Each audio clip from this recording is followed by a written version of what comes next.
Casa de Misericordia. Bien, amados hermanos, Dios les bendiga en esta mañana. Es para mí una bendición poderles saludar en el nombre de nuestro Señor Jesucristo, esperando que hayan tenido una semana bendecida y una semana en la que ustedes o cada uno de nosotros pudimos ver la mano de Dios obrando en nuestras vidas.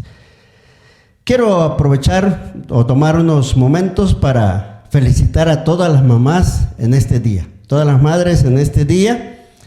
Lamento que se haga de esta manera, un abrazo virtual, pero esperamos que cuando regresemos al templo podamos celebrarlo con alegría, con gozo, podamos celebrarlo ya a la manera de casa, ¿verdad? A la manera como en casa lo sabemos celebrar. Quiero invitarles a que inclinen sus cabezas y antes de la meditación elevar una oración por cada una de las mamás. Oremos.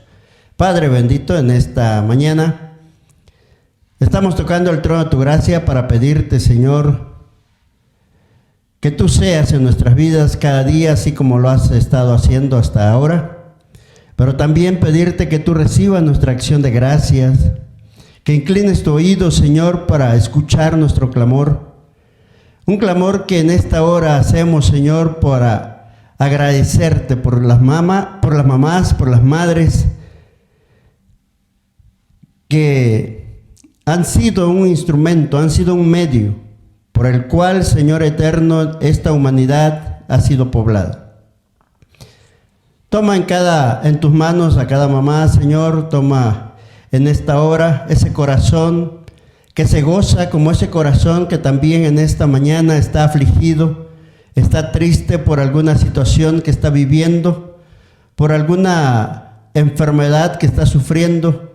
Te ruego, Padre, que tú seas quien tenga misericordia de cada madre en esta hora, pongas tu mano de poder sobre ella, fortaléceles para que ellas en este día y todos los días de su vida, Señor, puedan disfrutar del compañerismo, del amor de sus hijos, el amor de su familia, y que ellas puedan ser felices y que ellas puedan alabar y glorificar tu nombre, cumpliendo este ministerio que tú les has dado, de ser quienes ayuden a la educación y a la crianza de los hijos. Tómalas pues en tus manos, te pedimos una bendición especial para ellas, en el nombre de Jesús, tu Hijo amado. Amén.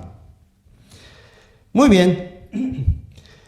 Pasemos ahora a la meditación de la palabra y siguiendo nuestra serie en la misión de Dios para la iglesia, vamos ahora a ver la segunda cosa que Dios quiere que como iglesia hagamos. La primera cosa fue, lo hablamos la semana pasada, el predicar la resurrección, el arrepentimiento y el perdón de pecados. En esta mañana abra sus Biblias en el Evangelio según San Mateo, capítulo 5, versículo 13. Mateo, capítulo 5, versículo 13. La palabra del Señor dice de la siguiente manera, en la versión Reina Valera: vosotros sois la sal de la tierra, pero si la sal se desvaneciere, ¿con qué será salada? No sirve más para nada, sino para ser echada fuera y hollada por los hombres. La segunda misión, o la misión que Dios le da a la iglesia, es ser la sal de la tierra. Cuando nos dicen que somos salados, a veces lo tomamos como un insulto.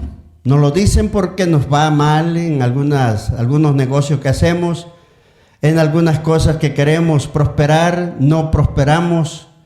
Y la gente dice, este está salado. Y cuando nos dicen que estamos salados, entonces nosotros nos preocupamos. Entonces nosotros nos sentimos ofendidos porque estamos salados. Pero ¿sabía usted que en el tiempo de Jesús, a las personas, cuando se les decía que estaban salados, era un halago? Porque el ser salado era un halago porque incluía varias cosas, varias virtudes que la persona podía o debería tener. En esta mañana vamos a ver tres aspectos de la sal tres virtudes de la sal. Tres virtudes que el hombre salado, la iglesia salada, la iglesia que funge como la sal de la tierra, debe tener. La primera función, dice la palabra del Señor, ustedes son la sal de la tierra. La primera función que tenemos como sal de la tierra es pureza. La sal es blanca.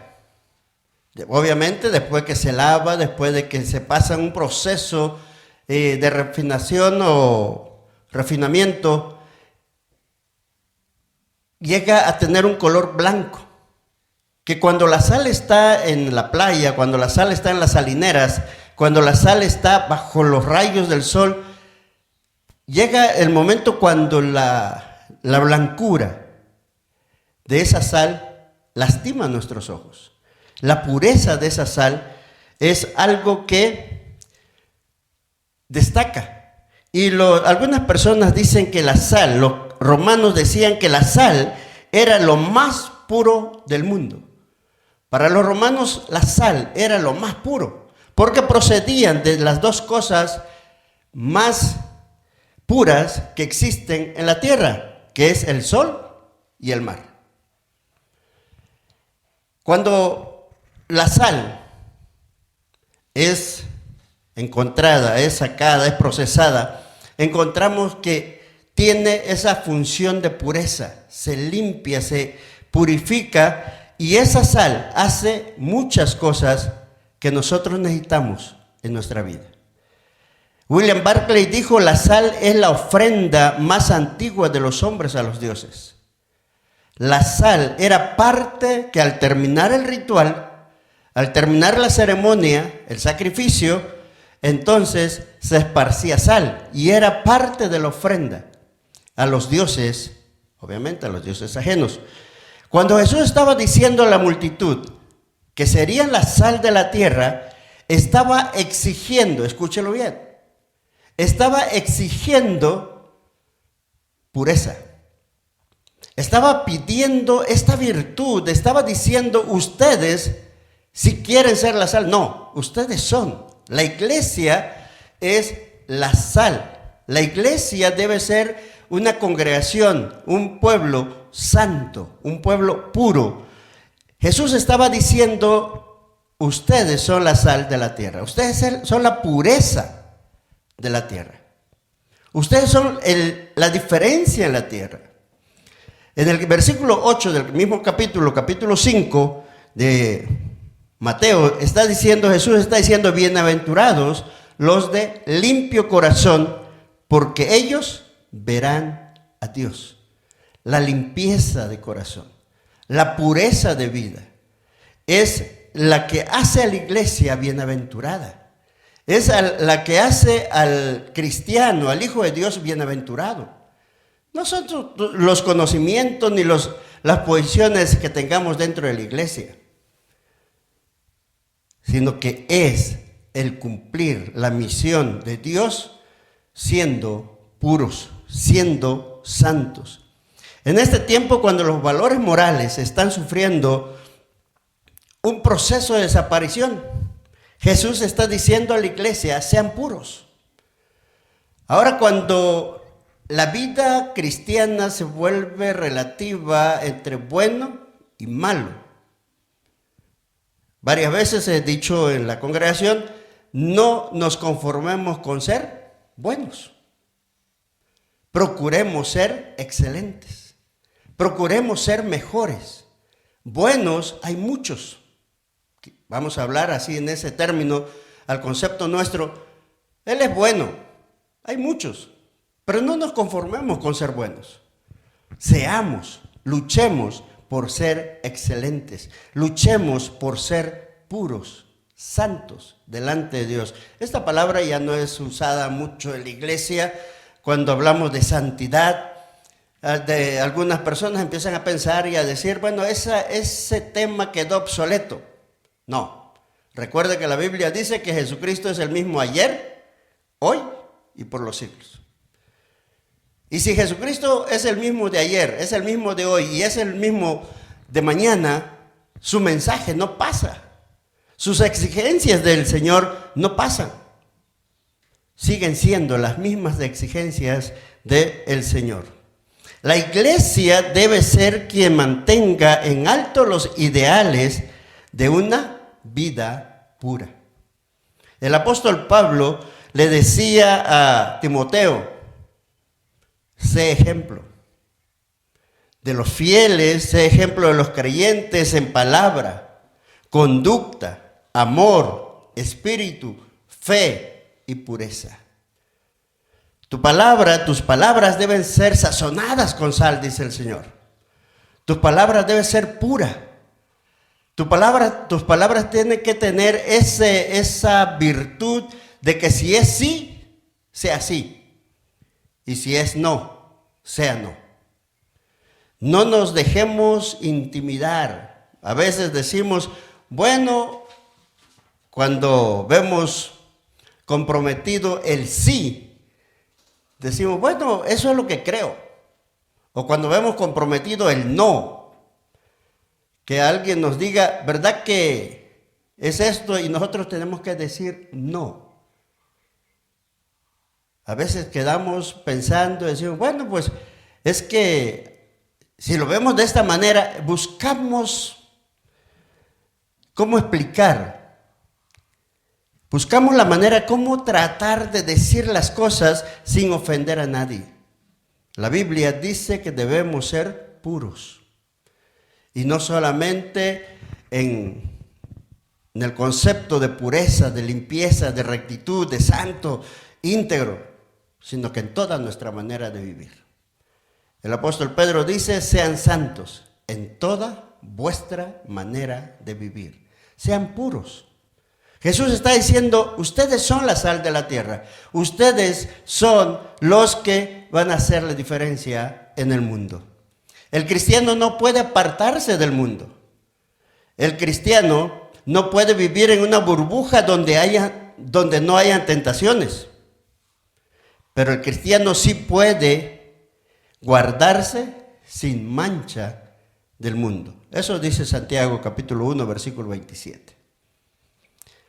El cristiano puede guardarse sin mancha. No está diciendo que el cristiano no va a tener problemas, no va a tener tentaciones, no va a tener luchas. Sí, las va a tener. Pero puede guardarse sin mancha del mundo.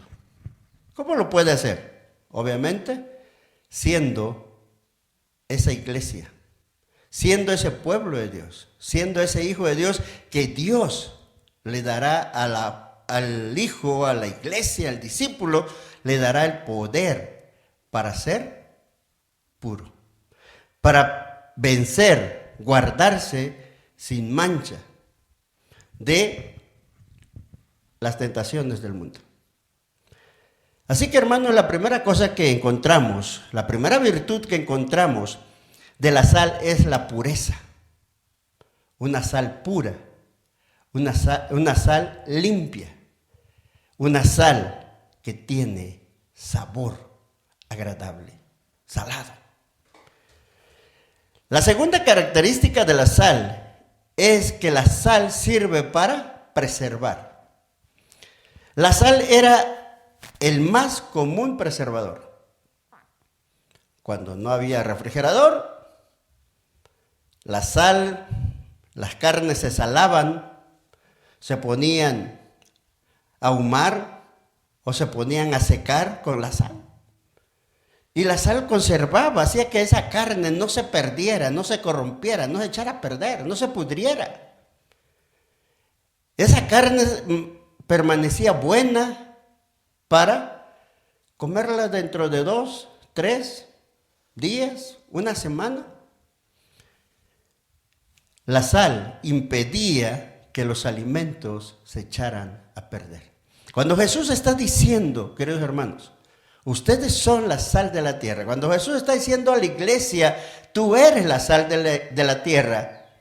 Entonces, queridos hermanos, está diciendo, tú eres el elemento que preserva con vida esta tierra. Está diciendo que nosotros en esta sociedad perversa y maligna debemos tener el elemento antiséptico y purificador en cualquier grupo en el que nos encontremos. Pero tristemente es fácil encontrar que en grupos cristianos, que en grupos de su trabajo, en grupos jóvenes que están en la escuela, en la universidad, en la preparatoria, es fácil escuchar a jóvenes que les gusta compartir chistes malos, palabras de doble sentido. La Biblia dice, ustedes son, a la iglesia le está diciendo, son la sal de la tierra. Ustedes deben evitar, nosotros como iglesia debemos evitar que la sociedad se corrompa. No ser parte de la corrupción. Y no estoy hablando de la corrupción que se habla no, sino que estamos hablando de esa corrupción de acciones, de nuestros hechos, de nuestra manera de hablar, de nuestra manera de pensar. El cristiano, con su pura presencia debe, y ha sucedido. Felicito a los cristianos que han dado testimonio de su fe delante de los compañeros de trabajo, delante de los compañeros de estudio, delante de sus maestros en la universidad, y los maestros saben, este es cristiano. Con este no se puede. Con este no se puede ir a una fiesta, no se puede hacer esto, no se puede hacer lo otro. Malo, obviamente. Hay personas... Cuando he estado en algún grupo de personas que no son cristianas, y algunos de ellos, en su manera de hablar, dicen una mala palabra, inmediatamente me dicen, perdón, usted no dice esas palabras. Que el cristiano sea tenga esta virtud, hermanos. Nosotros no vamos a andar por el mundo corrigiendo a la gente, diciéndole esa palabra es mala. No vamos a andar por el mundo diciéndole a la gente esa palabra no la digas, no la tienes que decir. ¿De qué manera lo vamos a hacer? Lo vamos a hacer cuando nosotros no la digamos. Cuando nuestra manera de hablar sea diferente. Cuando nuestros hábitos sean diferentes. A veces estamos con algunas personas que de repente sacan un cigarro, ofrecen el cigarro y dicen, gusta. Y a veces, cuando se le dice no, a veces ellos dicen, ok, perdón, y lo guardan. A veces piden permiso y dicen, con permiso, yo sí fumo. Fuman. Pero saben que el cristiano no lo hace. Queridos hermanos, las malas palabras no las debemos usar. No debemos fomentar los malos hábitos. Debemos hacer que la gente reconozca que somos diferentes. Y cuando la gente reconoce que somos diferentes, la gente está viendo que usted es una persona con valores, con buenos hábitos, y entonces la gente empieza a tomarle estima. Entonces la gente, algunos lo van a despreciar, obviamente, algunos van a decir, no, este es una persona que no acepta, no bebe, no fuma, no hace esto, no hace el otro, hay que aislarlo. No importa. Pero ellos saben quién es usted. Usted es la sal de la tierra. Usted como cristiano es la sal de la tierra. Queridos hermanos, la tercera característica de la sal es que le da sabor al alimento. Le da sabor a la comida. La comida preparada sin sal, tristemente, es inapetecible. No se apetece. Se podrá ver muy bien la comida, cuando lo probamos y está simple, no nos da ganas de comerla. Una sociedad donde la iglesia ha dejado de causar el impacto de cambio, ese impacto de alegría, ese impacto de felicidad, donde la iglesia ha sido no ese camino que venga la gente a buscar, a gozarse, sino que andamos prohibiendo todo. No hagas eso, no hagas allá, no hagas allá. Mucha gente dice, los cristianos son aburridos. ¿Por qué? Porque no seguimos las normas del Señor. Porque cada uno de nosotros ponemos nuestras propias normas y decimos, es que los jóvenes tienen que hacer esto, los niños tienen que estar así. Y empezamos a poner normas que no vienen en la palabra. Empezamos a poner leyes dentro de la iglesia, leyes que solamente a algunas personas se les ocurre, que no vienen en la palabra. Así que el cristiano, queridos hermanos, debe dar sabor a la sociedad. El cristiano debe ser alegre. El cristiano debe ser esa persona feliz. No es la persona que se ande quejando y que ande poniendo el desorden. Voy a comentarles algo que me pasó hace ya varios años. Estaba viajando,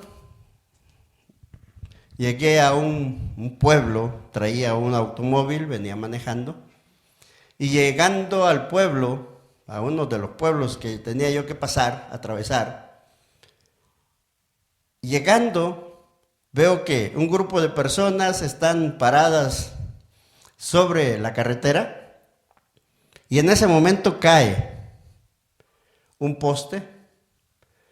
Ponen un poste sobre la carretera. Fui el primero en llegar ahí a la hora de tapar, de bloquear la carretera. Yo quería hablar con las personas, me bajé del carro, me dirigí hacia la multitud y de repente algo me sorprendió. Una de las personas, de los líderes que estaban bloqueando, me reconoció y me dijo, hermano. Y yo lo quedé viendo, lo reconocí que era miembro de una de las iglesias de ese pueblo. Y dijo, perdóname, pero es que tenemos que hacerlo. Hermanos, ¿qué testimonio estamos dando? Somos las personas que le amargamos la vida a la sociedad. O somos personas, somos la iglesia que le está dando el sabor, el deseo de vivir a la sociedad. La iglesia debe darle el deseo de vivir a la gente. Debe darle el motivo de la alegría. El mensaje de salvación, queridos hermanos, ese es un mensaje que debe causar el efecto en la vida de las personas, en la vida de la sociedad. Debe causar el efecto de gozo, de esperanza, de alegría. Obviamente nos vamos a quitar el mensaje de decirle a la gente que hay una vida eterna, pero también hay una muerte eterna. Pero hay veces la iglesia predica el mensaje queriendo que la gente se vaya al infierno y no necesariamente que se vaya a la gloria. No necesariamente que disfrute la vida eterna. A veces predicamos del infierno a tal grado que casi empujamos a la gente al infierno. Queridos hermanos, la iglesia es la sal de la tierra. La iglesia es la que le debe dar sabor a la vida. La iglesia debe transformar lo corrompido, debe transformarlo a lo bueno. La iglesia debe ser el rostro alegre del mundo. No el rostro quejumbroso, no el rostro triste, nostálgico, sino que es el rostro de la alegría, del perdón de pecados. Es el rostro de la alegría, de la felicidad, de la presencia de Dios en nuestras vidas. La iglesia debe tener una vida radiante, una vida que ilumine, una vida que florezca, que atraiga, que resplandezca delante de esta sociedad y que la gente la vea y tenga deseos de ser parte de esa iglesia. Esto es lo que Jesús quiso decir, o Jesús dijo: ustedes son la sal de la tierra. Pero ahí la segunda parte del texto dice: pero si la sal se desvaneciere. Quiero usar la porción de Mateo. Mateo dice desvanecerse. Si la sal se desvanece, ¿qué pasa? Dice, busqué la palabra desvanecer, dice disgregar, difundir las partículas de un cuerpo en otro, de esparcirlo. Desvanecer es deshacer, anular, perder el sentido, perder el propósito.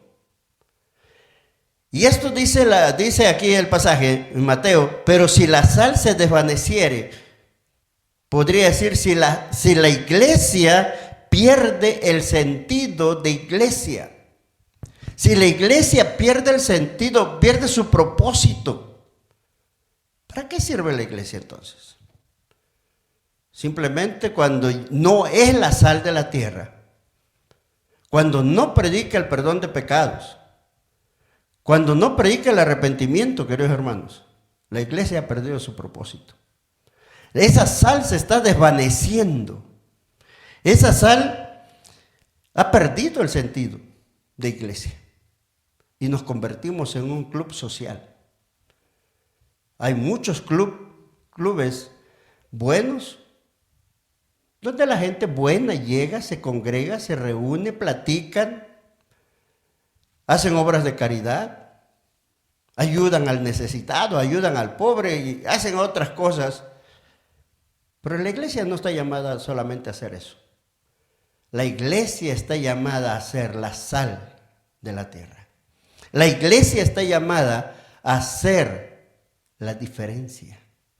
La iglesia, dice la Biblia, si la sal se desvaneciere, si la iglesia pierde su propósito, ya no sirve para otra cosa más que para ser echada a la calle y ser pisoteada. ¿Sabe qué pasa, hermanos? Cuando nosotros como iglesia perdemos el propósito, nos convertimos en el hazme reír de la gente. Y mucha gente nos señala. Mucha gente señala a la iglesia y dice: estoy bien así, para ser como fulano, como mengano, que va a la iglesia y mira cómo vive. Ha perdido su propósito. No está impactando a la sociedad, no está impactando a sus vecinos. ¿No ven la pureza? ¿No ven que está preservando o quiere preservar a la sociedad? No quiere que se corrompa, sino que a veces somos los que corrompemos más. No le estamos dando sabor a la iglesia, a la sociedad. La iglesia está destinada a ser la sal de la tierra. Debemos cumplir la misión de Dios para la iglesia. De lo contrario, no servimos para nada, solo para hacer burla de los demás. La iglesia, como la sal de la tierra, debemos llevar a la vida, al mundo, a la sociedad, debemos llevarle pureza, el poder antiséptico, el gozo y el esplendor del Señor en nuestras vidas. De lo contrario, debemos atenernos a las consecuencias. De lo contrario, debemos prepararnos para recibir no las palabras bienvenido, buen siervo y fiel, sino que desafortunadamente escuchar: apartaos de mí, malditos, hacedores de maldad. Apartaos de mí, no los conozco. ¿Podemos ser iglesia sin cumplir la misión? No. Solamente nos conformamos como un club social, un grupo de amigos, un grupo de conocidos. Si no cumplimos la misión de Dios para la iglesia, no podemos ser iglesia. Queridos hermanos, amigos que en esta mañana me escuchan, Dios nos ha dado el privilegio de ser ese elemento tan esencial para este mundo. Ser este elemento tan valioso para este mundo. Jesús escogió la sal como el elemento más puro, como el elemento para que la iglesia se identifique con él. La sal. Quiera Dios que cada uno de nosotros, y casa de misericordia, casa de bendición, y las iglesias que están formadas, se reúnen, nos reunimos, alabamos a Dios, cantamos a ese Dios vivo, seamos esa iglesia que cumple la misión de Dios. Seamos esa iglesia que lleve ese cambio a la sociedad. Que Dios les bendiga. Que nuestra oración en esta semana sea: Señor, permíteme ser esa sal que impacte a la sociedad, donde quiera que yo esté, y aún encerrado en la casa. Cuando salimos a la calle, al patio, la gente va a ver. Escuchaba a alguien decir, esta semana me comentaba alguien y me dijo: mi vecina se levantó esta mañana muy contenta y empezó a cantar alabanzas. Y yo dije: mi vecina es cristiana. Pasaron las horas y en la tarde, de esa boca donde salían las alabanzas en la mañana, en la tarde salieron maldiciones. Los hijos estaban ahí en la casa y la señora empezó a maldecir a sus hijos. La gente que pasaba por la calle elevaba su mirada hacia la segunda planta de donde salían las voces. No veían a la persona, pero escuchaban las maldiciones a los hijos. No, hermanos, nosotros debemos ser la diferencia. ¿Se estresa por estar encerrado? Cante alabanzas, dice el apóstol Santiago. ¿Está enfermo? ¿Está triste? Ore. ¿Está alegre? Cante alabanzas. Sírvanle al Señor. Hagamos la diferencia. Cumplamos el propósito de Dios. Que seamos la sal de la tierra. Incline sus cabezas y vamos a orar. Padre, te damos gracias en esta hora por tu palabra. Y te rogamos, Señor, que tú nos ayudes a ser esa sal que tú quieres que seamos en la sociedad. Que tú nos ayudes a cumplir el propósito tuyo, por el cual tú estableciste la iglesia en este mundo. Ayúdanos, oh Dios, a ser esos cristianos, esos hijos tuyos, que en todo momento te exaltemos. Toma en tus manos a tu iglesia, toma en tus manos a tu pueblo que en esta mañana escucha la palabra. Toma en tus manos, Señor, nuestras vidas para que nosotros en cualquier circunstancia podamos ser esa sal, podamos demostrar la pureza de nuestras acciones, la pureza de nuestra mente, la pureza de nuestra fe, y que podamos ser ese preservador en la sociedad y darle sabor a una sociedad que ha perdido la alegría de vivir. Ayúdanos, Padre bendito, a cumplir con esta misión. Te lo rogamos, Padre, en el nombre de Jesús, tu Hijo amado. Amén.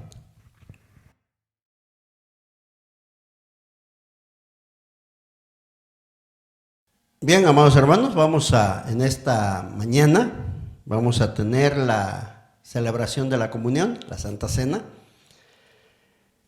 Esperamos que los líderes tengan ya a la mano los elementos para que podamos proceder a esta ceremonia. Vamos a tener los elementos a la mano y vamos a hacer la consagración de estos elementos. ¿Ya estamos listos? Oremos. Padre Santo, en esta mañana venimos delante de tu presencia. Nos acercamos al trono de tu gracia, Señor, para participar de este sacramento. Esta enseñanza que tú nos diste y nos dejaste, oh Jesús, para que nosotros lo hiciéramos, recordando el sacrificio tuyo en la cruz del Calvario, pero también anunciando que tú vienes por tu iglesia, esa iglesia que tú has comprado con tu sangre preciosa. En esta hora consagramos los elementos, el pan y el vino, y te rogamos, Señor, que tú seas glorificado en nuestras vidas. Consagramos pues estos elementos en el nombre del Padre, en el nombre del Hijo y del Espíritu Santo. Amén. Vamos a pedirle a los líderes que ellos empiecen a repartir los elementos. Y mientras los elementos son compartidos, voy a leer lo que el manual de nuestra iglesia dice para esta ocasión, y dice lo siguiente: la Santa Cena, instituida por nuestro Señor y Salvador Jesucristo, es un sacramento que proclama su vida, su sufrimiento, su muerte sacrificial, su resurrección y la esperanza de su segunda venida. Nos recuerda la muerte del Señor hasta su regreso. La cena es un medio de gracia por el cual Cristo está presente por el Espíritu. Debe ser recibida en reverente aprecio y agradecimiento por la obra redentora de Cristo. Todos aquellos que con verdadero arrepentimiento han renunciado a sus pecados y han creído en Cristo para salvación, están invitados a participar en la muerte y resurrección de Cristo. Venimos a esta mesa para ser renovados en vida y salvación y hechos uno por el Espíritu. En unidad con la iglesia confesamos nuestra fe. Cristo murió, Cristo resucitó, Cristo vendrá otra vez por su iglesia. Oremos en esta hora. Santo Dios, nos reunimos aquí en tu mesa en el nombre de tu Hijo Jesucristo, quien fue ungido por tu Espíritu para predicar las buenas nuevas a los pobres, proclamar libertad a los cautivos, poner en libertad a los oprimidos. Cristo sanó a los enfermos, alimentó al hambriento, comió con los pecadores y estableció el nuevo pacto para el perdón de los pecados. Vivimos con la esperanza de su regreso. En la noche que Jesús fue traicionado, tomó el pan, dio gracias, partió el pan, lo dio a sus discípulos y dijo: tomen, coman, esto es mi cuerpo que es entregado por ustedes, hagan esto en memoria de mí. Asimismo, después de haber cenado, tomó la copa, dio gracias, la dio a sus discípulos y dijo: beban de ella, porque esto es mi sangre del nuevo pacto, que por muchos es derramada para perdón de los pecados. Hagan esto en memoria de mí, por Jesucristo nuestro Señor. Amén. Así que nos reunimos en esta mañana, queridos hermanos, como el cuerpo de Cristo, para ofrecer nuestra alabanza, nuestra adoración y nuestro agradecimiento a nuestro Señor. Vamos a participar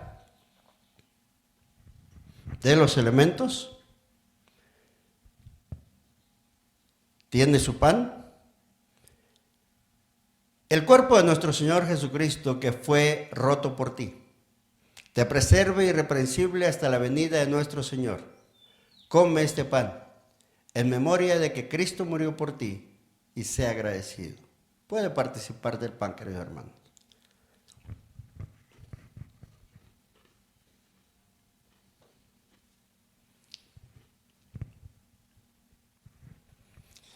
La sangre de nuestro Señor Jesucristo que fue derramada por ti, te preserve irreprensible hasta la venida de nuestro Señor.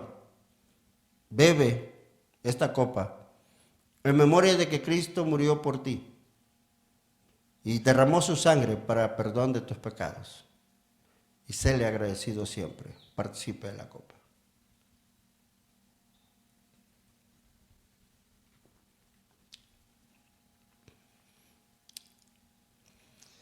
Amén.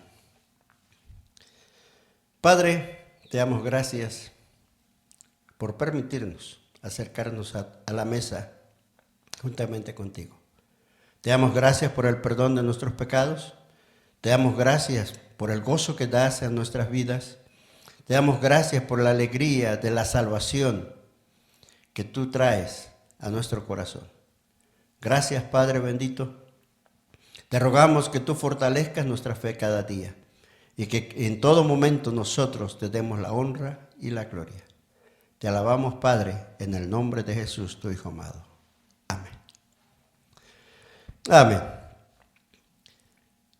Dios le bendiga, queridos hermanos, y el deseo es de que tenga usted una semana muy bendecida. No se olvide que próximamente estaremos pagando la renta del local que estamos ahora sí rentando para reunirnos, aun cuando no lo estamos ocupando, estamos pagando. Así que le invitamos a que usted se ponga en contacto con nuestro tesorero y le haga llegar el apoyo, su ofrenda y también su promesa para poder pagar la renta del local. Eso no lo excluye, no nos libera de dar lo que es del Señor, el diezmo. Recuerde que el diezmo no es una ley de la iglesia, el diezmo es la acción de un corazón agradecido, la acción de un corazón que ama a Dios, la acción de un corazón que sirve a nuestro Señor en todos sus propósitos. Que Dios les bendiga y les guarde y que tengan una semana muy bendecida. Que la paz del Señor sea con cada uno de ustedes. Amén.